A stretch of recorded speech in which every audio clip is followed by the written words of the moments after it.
Bacaan dari kitab Yeremia. Beginilah firman Tuhan.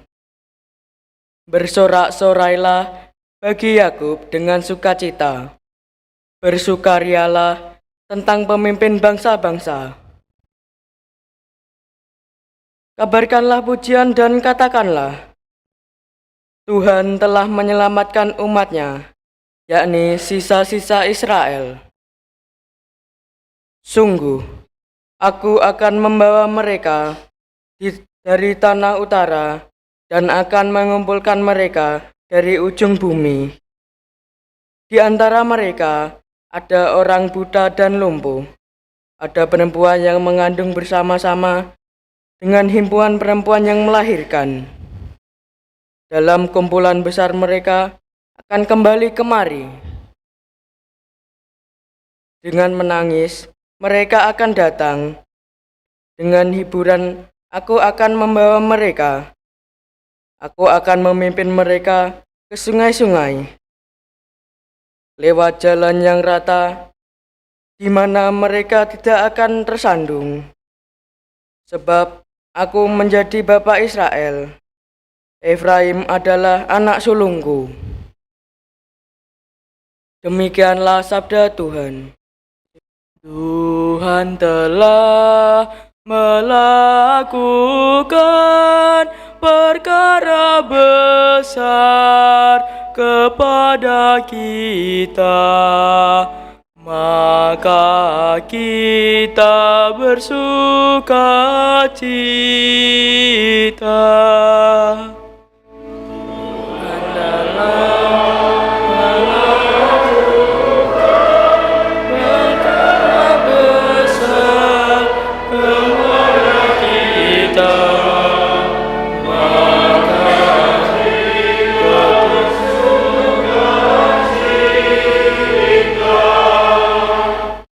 Ketika Tuhan memulihkan keadaan Sion,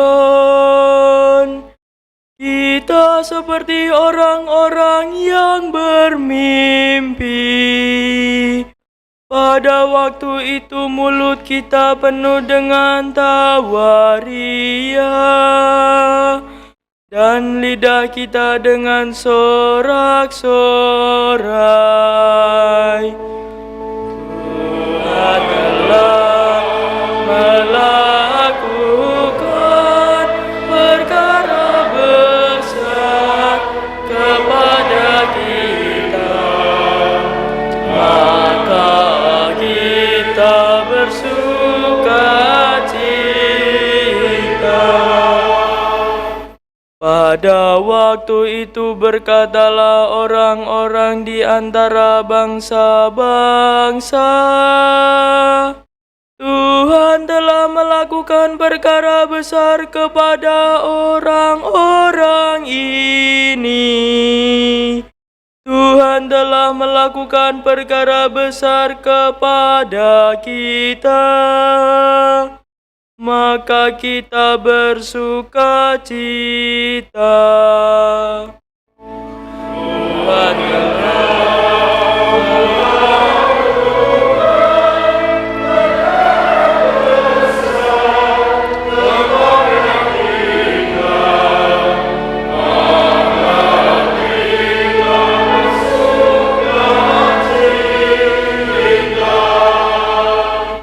pulihkanlah keadaan kami ya Tuhan, seperti memulihkan batang air kering di tanah Negeb. Orang-orang yang menabur dengan menjujurkan air mata akan menuai dengan bersorak-sorai. Tuhan telah melakukan perkara besar kepada kita, maka kita bersuka cita. Orang yang berjalan maju dengan menangis sambil menabur benih, pasti pulang dengan sorak-sorai sambil membawa berkas-berkasnya.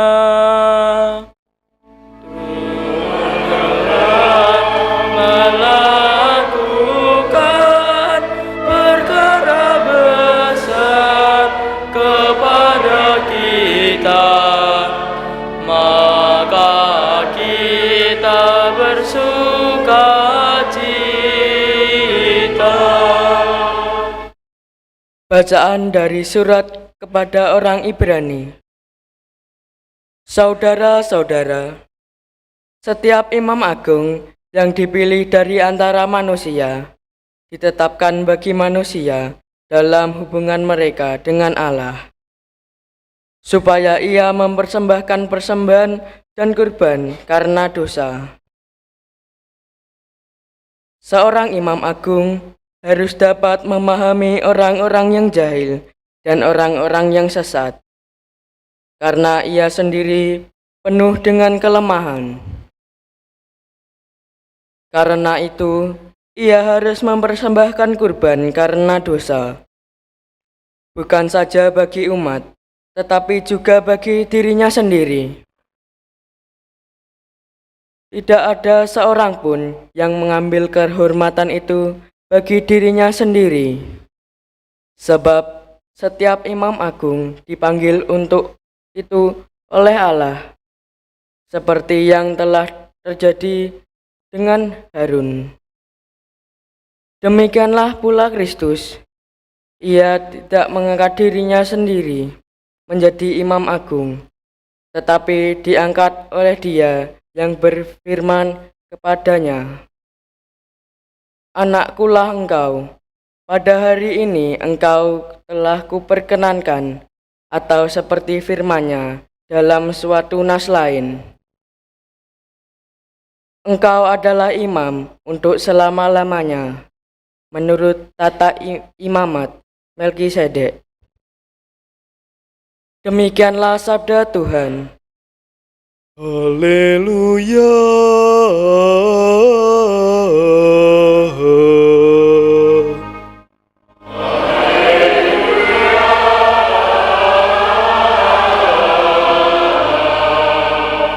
Juru selamat kita Yesus Kristus telah mematahkan kuasa maut dan menerangi hidup kita berkat Injil. Haleluya.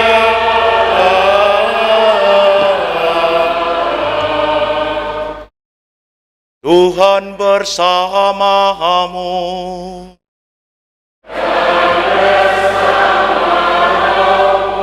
Inilah Injil suci menurut Markus.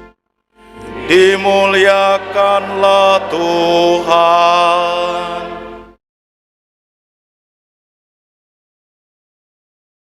Pada suatu hari, Yesus dan murid-muridnya tiba di Yeriko. Ketika Yesus keluar dari kota itu bersama murid-muridnya dan orang banyak yang berbondong-bondong, ada seorang pengemis yang buta bernama Bartimeus, anak Timeus, duduk di pinggir jalan. Ketika didengarnya bahwa yang lewat itu Yesus orang Nazaret, mulailah ia berseru, "Yesus, putra Daud, kasihanilah aku." Banyak orang menegurnya supaya ia diam. Namun semakin keras ia berseru, "Putra Daud, kasihanilah aku." Yesus berhenti dan berkata, "Panggillah dia." Mereka memanggil orang buta itu dan berkata kepadanya, "Teguhkanlah hatimu, berdirilah, ia memanggil engkau." Orang buta itu lalu menanggalkan jubahnya. Ia segera berdiri dan pergi kepada Yesus. Yesus bertanya kepadanya, "Apa yang engkau kehendaki aku lakukan bagimu?" Jawab orang buta itu, "Rabuni, aku ingin dapat melihat." Yesus lalu berkata kepadanya, "Pergilah, imanmu telah menyelamatkan engkau." Pada saat itu juga ia dapat melihat. Lalu ia mengikuti Yesus dalam perjalanannya. Demikianlah sabda Tuhan.